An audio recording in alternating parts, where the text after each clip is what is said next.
Buenos días, soy la alumna Hilda Natalia Castellanos Mesa y el día de hoy vamos a realizar un video de alguna forma simulando una situación de un trauma abdominal abierto, ¿sí? En este caso no penetrante. Ahora, pero primero hay que definirlo. El trauma abdominal abierto es aquel que se dice que hay una solución de continuidad, ¿sí? Ahora, especialmente del peritoneo parietal. Ahora, esto puede ocasionarse de repente si ya es o categorizarse si es estable e inestable o si es penetrante y no penetrante, ¿sí? Ahora, ¿de qué va a depender estable e inestable? De las funciones vitales, ¿sí?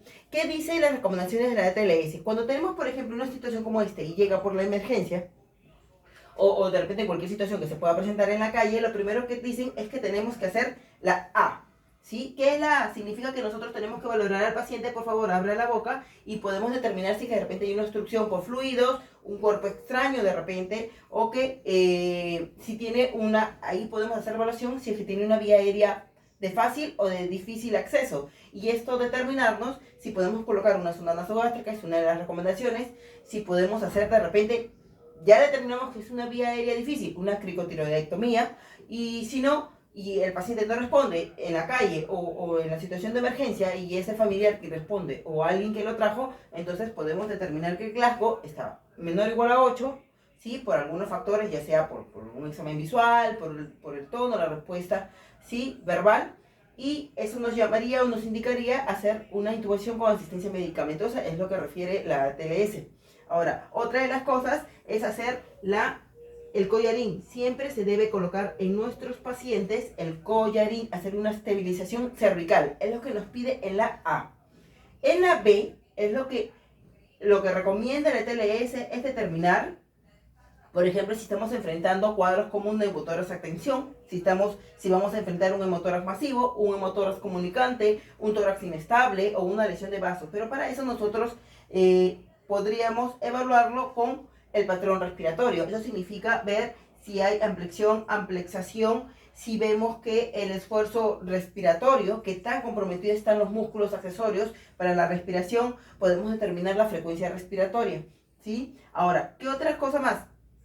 Vemos a la C. La C que se determina es buscar zonas de hemorragias. Vemos la lesión y determinamos. Si es una zona que vamos a ver que hay un sangrado activo, entonces lo primero que hacemos son compresas, ¿sí? Con una sola mano. No abusar, dice la TLS, del número de gasas con los que vas a hacer la compresión porque podría confundirnos de alguna forma la cantidad de sangrado que se está evidenciando, ¿sí? Y otra de las cosas es que tenemos que valorar su pulso, ¿sí? Para saber si este paciente está taquicárdico, para ver si este paciente, por ejemplo, en las funciones vitales se determinó que la presión arterial estaba más o menos de 90 en la presión sistólica, para ver si el paciente está en shock o no, y de forma podríamos indicar si es necesario ya de una vez las vías periféricas, que deben ser dos, las que se deben colocar en las zonas más accesibles, la que mejor se pueda de alguna forma colocar, tener el acceso. También nos pide la ETLS, por ejemplo, uno de los, ya sea las vías periféricas intravenosas, pero también las intraóseas. Dice que deberíamos tener esa habilidad para colocarlo, ¿sí? ¿Y qué más?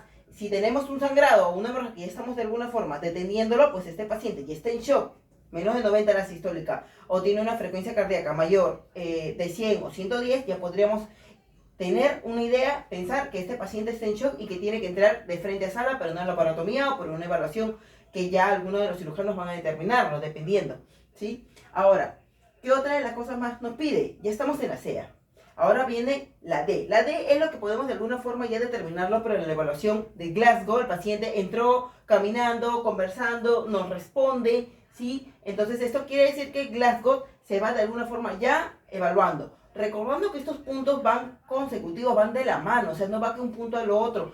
Nosotros vamos a hacer la evaluación de alguna forma a la vez, ¿sí? Porque dependiendo de la emergencia que estemos enfrentando, ¿ya? Ahora, ¿cuál es el otro? Y finalmente es la E. E que significa que al paciente hay que desvestirlo. Olvidarnos del tema de lo pudor, se pone de repente, se cubre al paciente, ¿verdad? Con los biombos o lo que tengamos ahí en la habitación, ¿sí? Y lo que tenemos que hacer es vestir al paciente. Al paciente se le desviste para poder buscar tanto de atrás, por atrás, o tanto por adelante y poder determinar si hay alguna otra lesión, alguna otra contusión que el paciente de repente se cayó rodó al momento de la situación esta del robo y que el paciente no lo haya determinado y que nosotros podamos evidenciarlo y darle un tratamiento, ¿sí?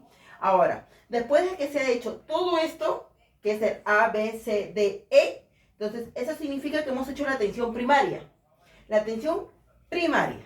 Ahora pasamos a la atención secundaria. Ya estabilizamos al paciente, ya relativamente ya le hemos colocado pues las vías, ¿no? Ya sean periféricas o intraóseas. Otra de las recomendaciones es que si es necesario indicarle el ácido tranexémico, ¿sí? Siempre se recomienda, según la TLS, que este ácido tranexémico se tiene que indicar dentro de las 3 primeras horas.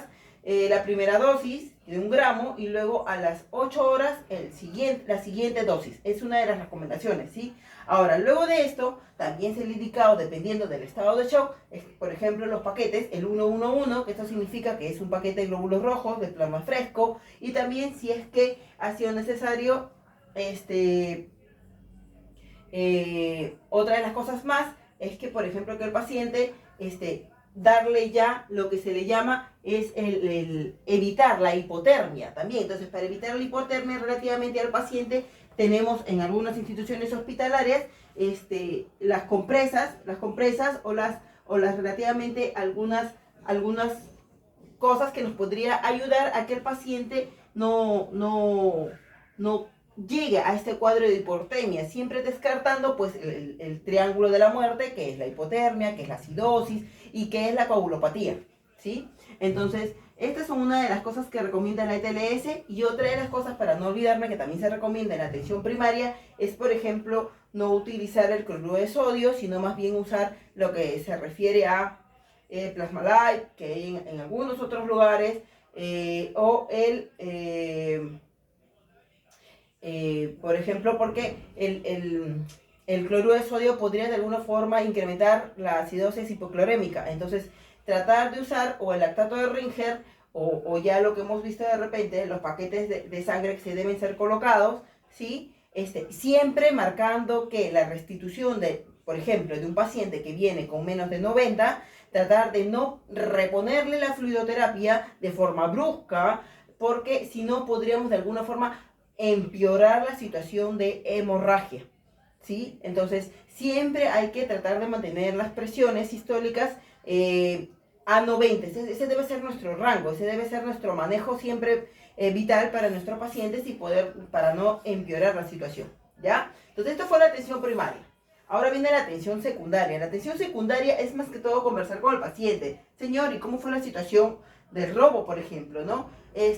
¿A cuánto de distancia estuvo de usted? ¿Usted se dio cuenta de repente qué utilizó, qué objeto? Entonces, estas cosas las vamos conversando con el paciente para armar la historia. Le podríamos preguntar también, por ejemplo, si es alérgico a algún tipo de medicamentos, o toma algún tipo de medicamento, o tiene algún antecedente. Esa es la atención secundaria, es la historia, es cómo pasó, cómo sucedió, dónde estaba, cuántos fueron, ¿verdad?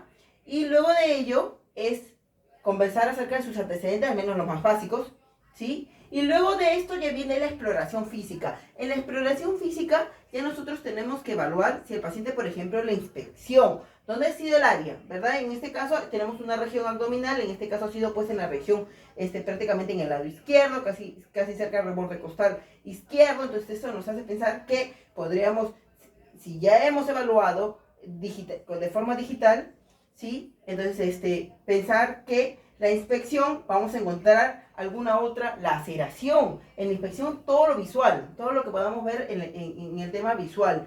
Si es que hemos encontrado una laceración, si hemos encontrado una contusión, si hemos encontrado cuántas de ellas, ¿sí? Y otra de las cosas que podemos pasar ya es el tema de la auscultación. En la auscultación lo que nos lleva es de alguna forma a identificar los ruidos hidroaéreos con el estetoscopio. En esta evaluación, lo que se dice es que los ruidos hidroaéreos no son determinantes para el manejo o el tratamiento, ¿sí? Pero, ¿por qué? Porque el paciente puede venir por circunstancias, no sé, un antecedente previo de algún problema gástrico, ¿sí? Entonces, si valoramos todo de forma inmediata, en base a los ruidos hidroaéreos o no, podríamos cambiar el giro de tratamiento, y no es así.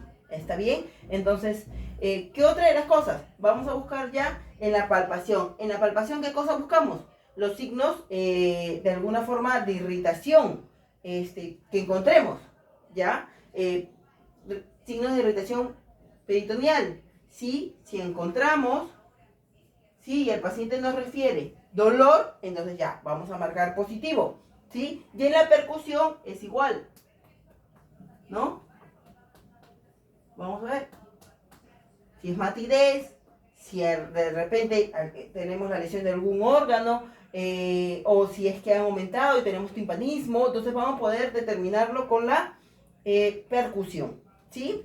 Ahora, después de haber hecho todo esto, ya es la atención secundaria, el paciente está estable, estamos llenando historia, hemos hecho la evaluación física. Entonces, ¿qué quiere decir? Que el paciente relativamente, pues, lo tenemos estable. Entonces, quiere decir que ya podemos indicarle algunos exámenes radiológicos, imagenológicos, del primer rango, que son los recomendados, es el famoso ECOFAS. El ECOFAS últimamente es lo que más indica, ¿por qué? Porque tiene 4 focos de evaluación. Es el saco pericárdico, ¿sí? Es el saco esplenorenal, es el otro saco o el otro foco, es el hepatorenal, ¿sí? Y el otro sería todo lo que se refiere al hueco pélvico. Entonces, es lo más recomendable. El otro son las tomografías, ¿sí? Si son necesarias, depende del tramo, la magnitud que tengamos, ¿sí? O las radiografías, si vemos que la lesión de repente está en la región torácica, ¿sí? Entonces, estas son algunas de las recomendaciones que se hace para la atención de un trauma abdominal, y dependiendo de lo que vayamos a enfrentar, es la rapidez, las indicaciones son mucho más, vamos a ponerlas así, agresivas, determinantes, ¿sí? Y siempre una cosa no es que espera la otra, sino se hace de forma consecutiva, ¿sí? Porque las emergencias son así, ¿verdad? No nos van a dar tiempo para estar de una cosa a la otra. Y si tenemos compañeros en los que podamos de alguna forma hacer un trabajo multidisciplinario, entonces nosotros nos convertimos en la parte en la que comienza a dar las indicaciones dependiendo de cómo se hizo el triaje, de cómo encontramos las funciones vitales, si está estable o no estable, y de eso vamos comandando, ¿sí? Gracias.